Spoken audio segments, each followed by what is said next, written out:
आज दर्शकों को एक ऐसी हस्ती से मिलाने जा रहे हैं कि आप लोगों ने एक बात सोचा होगा, क्योंकि आज के जीवन में और आज का मानव पूरी तरीके से अपनी इच्छा शक्ति का गुलाम है।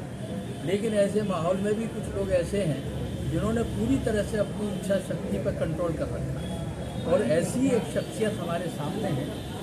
और आप अधिवक्ता भी हैं और अपनी ज़िंदगी में आप ताज्जुब करेंगे कि आपने आज तक कोई भी ऐसी चटपटी समोसे या बाज़ार की कोई भी ऐसी चीज़ नहीं खाई है, क्योंकि आपका मानना है कि आपको प्रेरणा अपने घर से मिली है कि अगर हम इस टाइप की चीज़ें खाएंगे तो इससे हमारा स्वास्थ्य खराब होगा, और स्वास्थ्य के लिए ही हम सब लोगों को इसकी प्रायोरिटी पर प्रमुख रूप से ध्यान देना चाहिए। तो मैं वकील साहब से इसके बारे में पूछना चाहता हूँ कि आपको ये सारी प्रेरणा कहाँ से मिली, और ये इतने बड़े लंबे टाइम से, मैं समझता हूँ जब 20 साल से आपने कोई चीज़ बाहर की खाई नहीं है, जबकि शादी में, बारातों में कहीं ना कहीं ऐसे चांस आ जाते हैं कि आदमी को मजबूरन बहुत सी चीज़ों का सेवन करना पड़ता है, लेकिन ऐसी कंडीशन में आपने क्या किया, ज़रा दर्शकों को बताइए। मेरा नाम ब्रजेश रौतेला एडवोकेट है। मैं जिला अध्यक्ष हूँ अधिवक्ता परिषद अलीगढ़ का। मेरे पिताजी पुलिस इंस्पेक्टर थे। जब हम छोटे थे तो उन्होंने और हमारी माताजी ने हमें भोजन के बारे में बताया और उन्होंने समझाया, और उसी हिसाब से उन्होंने हमारी परवरिश भी की। जब हम छोटे थे तो हमारा भी मन करता था कि हम समोसे खाएं या ये चाट खाएं, पकौड़ी खाएं, तो उन्होंने हमें समझाया कि बेटे ये चीज़ें जो होती हैं, जो समोसे होते हैं, भल्ला, टिक्की, छोले भटूरे, ये सब चीज़ें मार्केट की जो होती हैं वो तेज़ मसालेदार या सड़ी हुई या गली हुई या फिर ऐसे ख़राब तेलों में तली हुई होती हैं, जो कि हमारी बॉडी को सिवाय नुकसान के कभी फ़ायदा नहीं करती। इसकी जगह हम फल खा सकते हैं, चाय या कोल्ड ड्रिंक की जगह हम जूस पी सकते हैं। तो बचपन में उन्होंने बताया हमें, और हमने उनकी बातों का अनुसरण करते हुए अपने इस जीवन में ये पूरी तरह से उतारा, और आज हम पूरी तरह समझदार हैं। अलग रहकर भी मैंने अपने जीवन में बचपन से आज तक कभी चाय का सेवन नहीं किया, कभी समोसा नहीं खाया, कभी कोल्ड ड्रिंक नहीं पी, कभी पानी के टिक्के भल्ले जो होते हैं बाज़ार में वो नहीं खाए। यहाँ तक कि मैं कभी शादी ब्याह फंक्शन में भी जाता हूँ तो वहाँ पे भी मैं लिमिटेड ही अपना भोजन करता हूँ। वहाँ पे ऐसा नहीं है कि रिश्तेदार मिल रहे हैं उनके साथ मैं ऐसा कुछ करूँ। वहाँ पे भी मैं अपने खाने का बहुत संयम रखता हूँ, और लिमिटेड चीज़ ही, जो स्वास्थ्यवर्धक चीज़ें होती हैं उन्हीं को खाता हूँ। और उसका लाभ मुझे ये होता है कि ईश्वर की कृपा है और मेरे बुजुर्गों का, सभी बड़ों का आशीर्वाद है कि मुझे पेट दर्द की आज तक गोली नहीं लेनी पड़ी। अपने जीवन में मेरा करीब 45 साल की उम्र हो गई, और 45 साल में मैंने आज तक इन चीज़ों का कभी सेवन नहीं किया। ये मानकर चलें कि आप बारातों में या कहीं भी कितनी भी मजबूरी हो जी, आप किसी भी कंडीशन में ऐसी चीज़ों का सेवन नहीं करते जी। अच्छा, ये जो आपने कोल्ड ड्रिंक के बारे में कहा है, आमतौर से आप देखते हैं कि तमाम लोग, हर जगह आपको कोल्ड ड्रिंक मिलेगी जी, हर आदमी कोल्ड ड्रिंक लेना चाहता है जी। तो कोल्ड ड्रिंक से भी कोई ऐसी चीज़ है जिसमें आपको क्या नुकसान? जी जी, हमारे भारतीय व्यंजनों में जो है अभी कोल्ड ड्रिंक है, हम ऐसे कह सकते हैं कोल्ड ड्रिंक एक विदेशी पेय है, और इसे जो पिया जाता है वो हमारी बॉडी को तुरंत ठंडक मिल जाए इसलिए पीते हैं। लेकिन मेरा मानना ये है कि इसकी जगह हम लस्सी पी सकते हैं, इसकी जगह हम जूस पी सकते हैं, और इसकी जगह हम दही खा सकते हैं, जो शरीर को नेचुरली ठंडक भी प्रदान करेगी और हमारे पेट को भी फायदा करेगी। लेकिन कोल्ड ड्रिंक उसका जस्ट अपोजिट है। अगर हम उसे पिएंगे तो कहीं ना कहीं वो हमारे पेट में जा कर के हमारा नुकसान करेगी पेट का, और हम एकदम से कोल्ड ड्रिंक पिएंगे तो हमारा गला भी खराब हो सकता है, हमारा स्वास्थ्य भी खराब हो सकता है। तो इससे हमें जहाँ तक है बचना चाहिए, और मैं तो ये कह रहा हूँ बच्चों को या बड़ों को ये कभी नहीं पीना चाहिए कोल्ड ड्रिंक। इनडायरेक्ट वे में आप ये कहना चाहते हैं कि कोल्ड ड्रिंक एक ऐसी चीज़ है जिसमें केमिकलों का प्रयोग किया जाता है, जी, जो बिल्कुल ही स्वास्थ्य के लिए हानिकारक जी, है। जी। और जूस और दही और ये इस टाइप की चीज़ें बिल्कुल ओरिजिनल है, उसी का सेवन करना चाहिए। आपसे मिलकर और बड़ी तबीयत खुश और हुई। इसी में मैं अपने जीवन का एक छोटा सा उदाहरण भी बताऊंगा। जी ऐसा नहीं है, इस संसार में हम रहते हैं और मैं एक क्राइम का क्रिमिनल साइड से एडवोकेट हूँ, जी तो मेरे साथी भी कहीं ना कहीं हम सब शाम को पार्टी होती है एंजॉय करते हैं, तो मैं इन चीज़ों से फिर भी अपना बचता हूँ और बच के रहता हूँ। और आज तक मैंने अपने जीवन में कभी सुपारी का टेस्ट नहीं चखा। मैंने अपने जीवन में बहुत सारी ऐसी चीज़ें हैं जिनका मैंने टेस्ट ही नहीं चखा कि इनका टेस्ट है क्या। इसी में मैं अपना बताऊंगा कि मैंने जॉइंट सेक्रेटरी का अपनी बार एसोसिएशन का चुनाव लड़ा था। उस चुनाव के दौरान जब मैं इलेक्शन में वोट मांग रहा था, तो मेरे साथी एडवोकेट, मेरे सीनियर्स, जब उनके सीट पे चाय चल रही है या कुछ नाश्ता चल रहा है, तो वो मुझसे भी ऑफ़र करते थे कि आपको हमसे वोट चाहिए तो आप हमारे साथ एक कप चाय जरूर पीजिए, तो हम आपको वोट देंगे। तो मैंने अपने स्वास्थ्य से कभी इस बात का समझौता नहीं किया।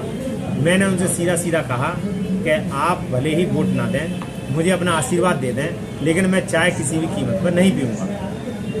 इस बात में तो वो थोड़ा नाराज़ भी हुए, लेकिन वो इतने खुश भी हुए कि यह व्यक्ति अपने सिद्धांतों पर अड़ग है और इसने वोट ना देने के लिए कह दिया, लेकिन चाय नहीं पी, लेकिन उनका फिर भी मुझे वोट मिला, सपोर्ट मिला। ऐसा ही एक छोटा सा एक वाक्य मैं बताऊंगा।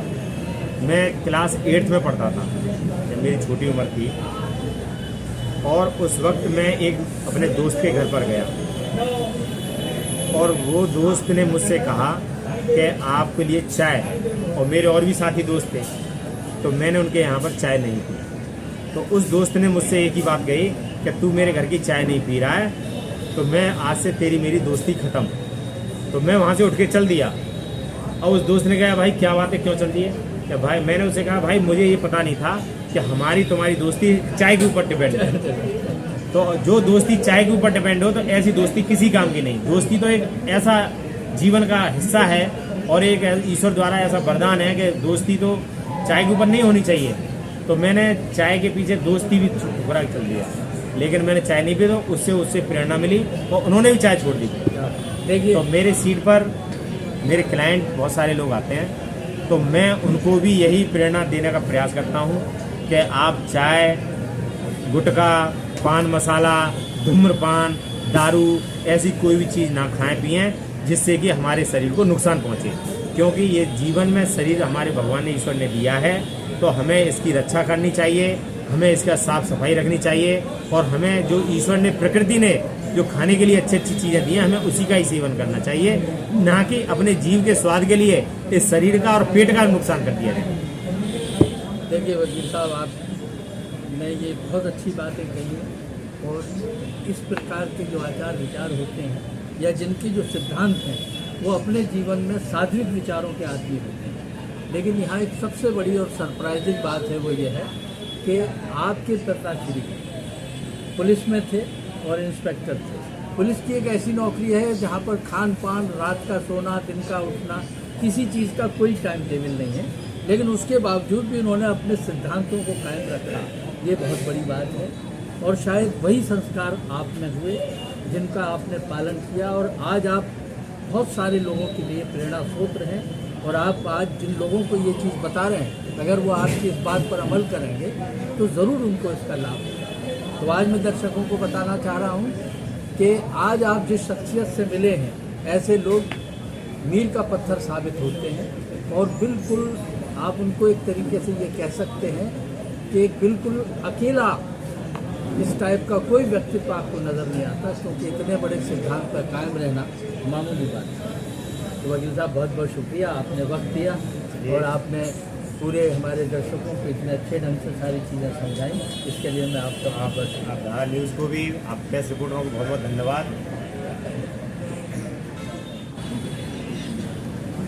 मैं दर्शकों को ये बताना चाह रहा हूँ कि वकील साहब से प्रेरणा लेकर हमारे दूसरे अधिवक्ता महोदय ने एक निष्कर्ष निकाला कि हमें अपने जीवन में, जैसे आपने अपने अंदर संस्कार भरे और आपने किसी और से प्रेरणा लेकर ये सारी चीज़ें की, आज इन्हीं की प्रेरणा से आपने भी ये दृढ़ निश्चय किया कि मैं भी कोई ऐसी चीज़ नहीं लूँगा जो नुकसान है।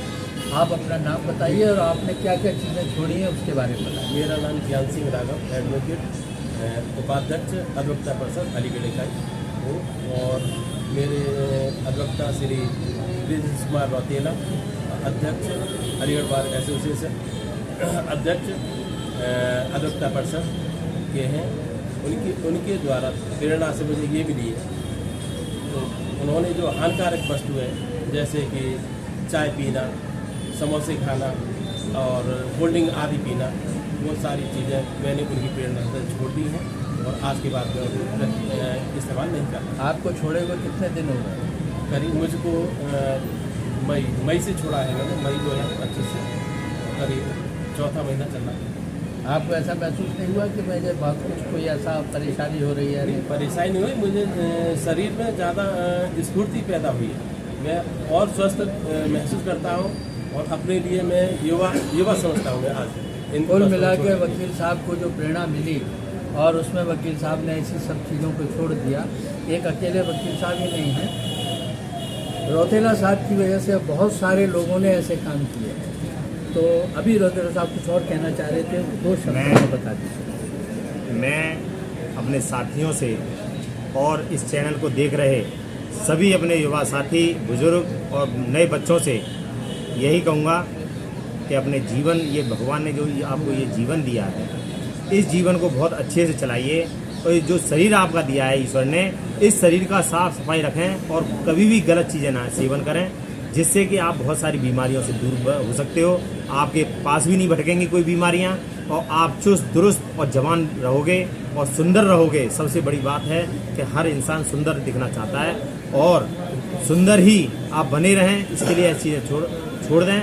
और मैं सबसे ज़्यादा अपने माता पिता का शुक्रिया अदा करता हूँ कि उन्होंने मुझे अपने जीवन में अच्छे से जीने का उन्होंने सलीका सिखाया और मैं उसी राह पर चल रहा हूँ और अपने और कई साथियों को इस राह पर चलने की कह रहा हूँ, जिसमें कई लोगों ने शराब छोड़ दी, नशा छोड़ दिया और कोल्ड ड्रिंक छोड़ दी, समोसा छोड़ दिया। मैं इसमें भी सफल रहा हूँ।